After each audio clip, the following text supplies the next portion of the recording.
Welcome back to Preparing for the Unexpected. Today we are talking with Michael Hingson, author of Live Like a Guide Dog. Great book. Really pick it up. There are some bits in there that will make you laugh out loud. And I Uh, hope that if yeah. people pick it up and like it, they'll also go to Amazon then and give us a positive review. We really value reviews. Yes. Yeah. When I finish, I'm going to do that Oh, good. for Thank you. you. So let's talk about, because you touched on some of it, let's talk about disabilities and the incorrect perceptions that people have. I know I will be honest and open and transparent here. I had one the first time we talked on um, uh, Zoom. And when we first met, I wasn't sure if I was allowed to say, good to see you again, and things like that. But yet, because that was a misperception and misunderstanding on my part. But there are others too. Well, so let's start. When I was born 2 months premature and given a pure oxygen environment, which can cause the retinas not to form appropriately. And that occurred with me. When it was discovered at 4 months of age that I was blind, the doctors told my parents to send me off to a home because no blind child could ever grow up to be able to do anything, and all I would do would was to be a drag on my parents and the love that they'd have for my older brother who could see. And my parents said, "You're wrong. We're going to allow him to grow up and we're going to teach him that he can do whatever he chooses to do." And so the result of that was that I grew up believing in myself, which was the most important thing. But, there were so many different kinds of things that not only happened to me, but as I grew up and met more blind people, I learned here's a big one. We couldn't even buy life insurance because life insurance companies said that blind people or people with other physical disabilities had a higher mortality rate than normal people. And when somebody finally challenged that and said, don't you base everything you do on actuarial statistics and evidentiary data? And don't you have mathematical models to prove what you say? They said yes, but they could never produce them because it turns out they didn't have any of that. They were operating totally, solely, only with prejudice. Wow. And so finally, in the 1980s, and I was living in Massachusetts at the time, we got every state legislature to pass laws that said that no insurance company could discriminate against persons who were blind or had other disabilities based on those disabilities unless they could provide and show actuarial statistics or evidentiary data, which they couldn't. And so we can now get insurance today. But that's the kind of thing that we face across the board. People think that if you're different, you're less than they are. In the 1980s and into the 1990s, the Gallup polling organization, and I'm sure they still do these surveys, surveyed people as to their greatest fears. And back in those days, one of the top 5 fears was going blind, not becoming a stable quote, but going blind, because people believe eyesight is the only game in town. The unemployment rate among employable blind people was 70% back in the 70s and 80s and in the 90s. It's come down a little bit, but the bottom line is that still today, the unemployment rate is like in the 50% range.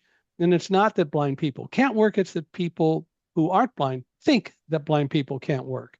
And they don't take the time to learn and to recognize that they themselves get a lot of reasonable accommodations in companies.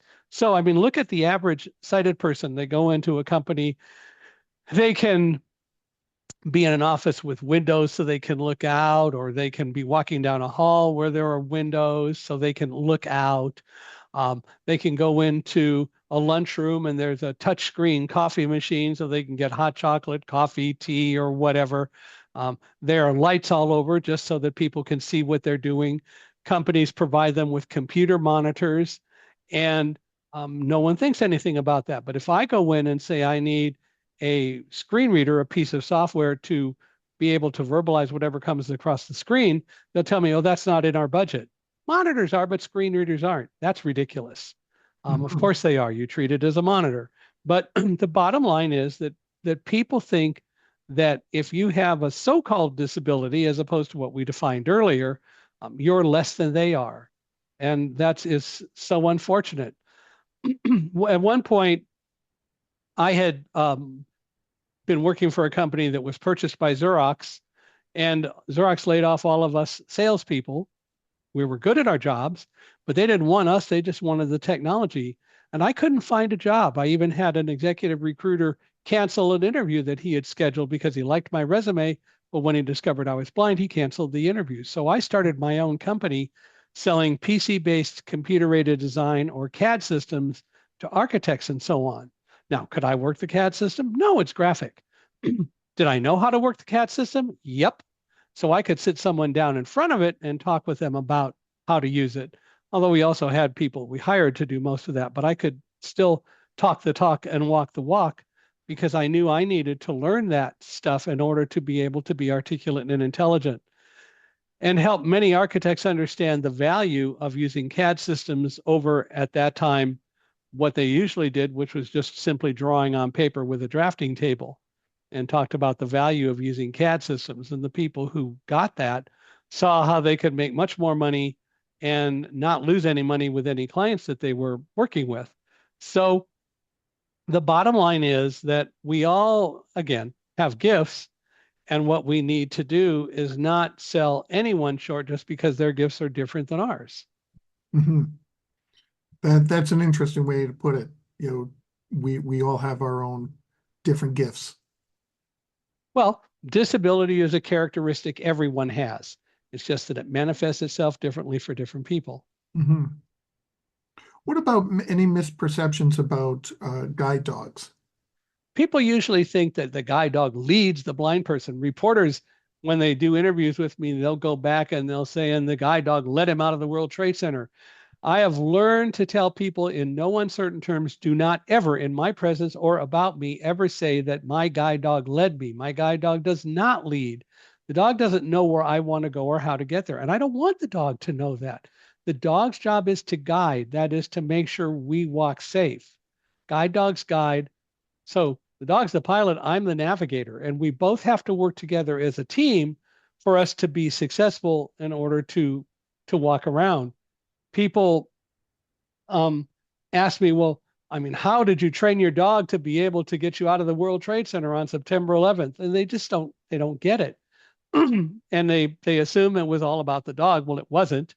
And in fact, Roselle wasn't guiding all the way down the stairs because there wasn't room on the stairwell for us to walk side by side. So mostly she walked behind me and I held on to a stair rail as much as I could. But the bottom line is that we all had to work together, and specifically Roselle and I had to work together to get out. And after we got outside and she was guiding more to make sure that we walked safely. But guide dogs, as I put it, are not the brains of the outfit. Now, some people called, when I said that, people call guide dogs for the blind, and they said, "Hey, Mike Hingson says guide dogs don't have brains," and I said, I never said that. I said they're not the brains of the outfit. They're not the one in charge.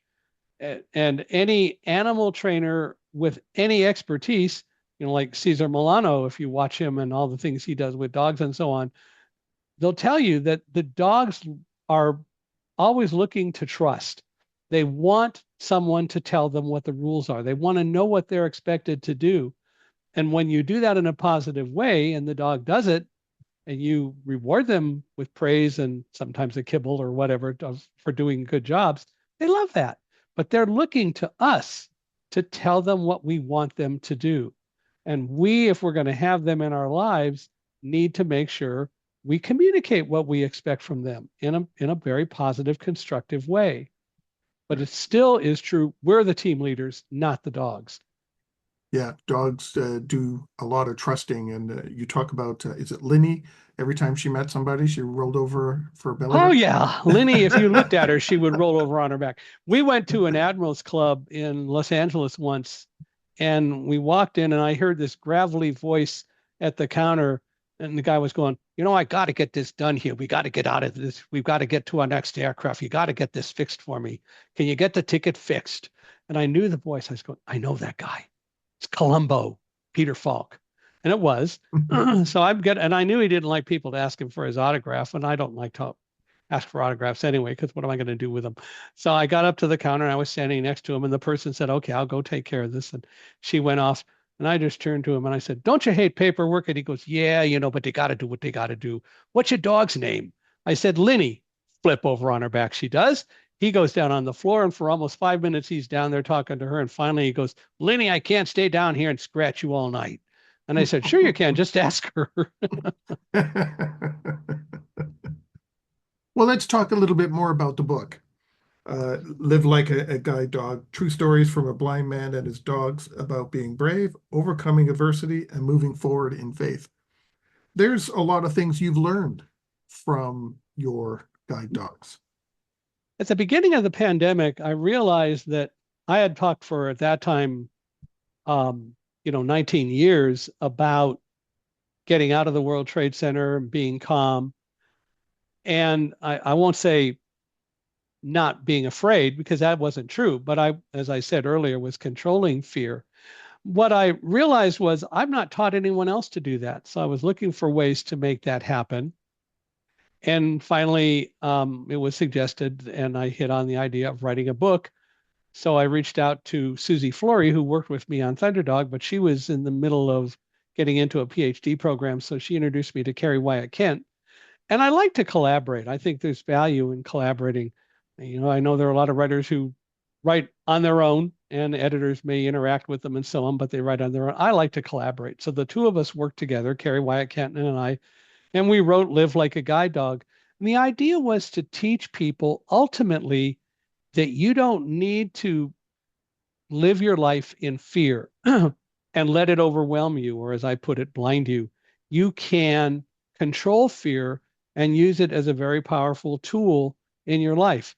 What's one thing, for example, that you could do and change in your life that would make you less fearful of everything? Live like a guide dog, right? Dogs don't do what ifs. So Mhm. when the World Trade Center events were happening, and we got home, I took Roselle's harness off and I was going to take her out. She would have none of it. She just ran off, grabbed her favorite tugboat, and started playing tug of war with my retired guide dog, well, with Lenny. And the thing is that dogs don't do what if. It was over for her. There was nothing that threatened her during the day. And so when it was over, it was over. We what if everything in the world. We are afraid of every single thing practically around us. Our politicians, our political leaders push that on us, and we buy into it, which is so unfortunate. Instead, if we would only learn to worry about the things over which we have some control, and if we would learn to be open to trust and what that really means, we would live better lives. So, what do I mean by learning about being open to trust? Dogs do love unconditionally, I think, but they don't trust unconditionally. But the difference between dogs and people who think that everyone has a hidden agenda is that dogs are open to the concept of trust. Now, you have to earn their trust, and they have to earn your trust. And I think instinctively they know that. But when you create that trusting environment between both sides of the team, it is a second to none bond that will always be there and that you can have and know that you've got somebody who's got your back and you can have their back. So we need to be cognizant of the fact that we have to be open to trust. But all these politicians who just want us to trust them and whatever they say and make promises and we buy into it without analyzing it, without thinking about it and studying it for ourselves, that's a problem. If we would do more of the intellectual analysis and pondering, we would discover that we don't need to be afraid of so many things about them. And we may change our views as to how we feel about some people over other people because we really look at what different people say and how they behave. Um, I had an opportunity to, in 2020, do a number of presentations at a university. And in one of the classrooms, and I'm going to mention a name, um, but I'm doing it deliberately not to be prejudiced, but rather just to illustrate. This was a class on politics and terror. And a student got up and he said, should I vote for Donald Trump for president? Well, I'm not going to say yes or no on that. And I said, well, that's a choice that you have to make. Let me ask you a question. If Donald Trump walked in right now and gave you a job offer, would you take it? And he stopped and he thought about it for a minute and then he said, no. I said, well, why not? Well, because he doesn't look out for me. He doesn't take my needs into consideration. He's only out for himself. And I'm just telling you, this is what the student said, right? I'm Mhm. not making a political statement. Um, and I said, okay, but if that's your decision, and you wouldn't work for him because, and he said, I don't, there's no way I can trust him. And I said, why would you vote for him for president? He said, I see what you mean. Now if he had said, yeah, I'd vote for him, I'd say, great. Then you know what to do. But the point is, we need to be ourselves analyzing what goes on around us. Don't take what anyone says as gospel until you think about it, until you study it, and until you, in your own mind, can truly step back and look at it objectively and say, I trust. Yeah, And that's not what we see. By no, the way, that trust helps resilience. But yeah. yeah. On that note, we've come to the end of our second segment. We're talking with Michael Hingson today, author of Live Like a Guide Dog, and we will be right back. If you liked that video, thumbs up. If you didn't like that video, thumbs down. But leave me a message and let me know your thoughts. Of course, don't forget to subscribe. And in the meantime, stay prepared, everybody.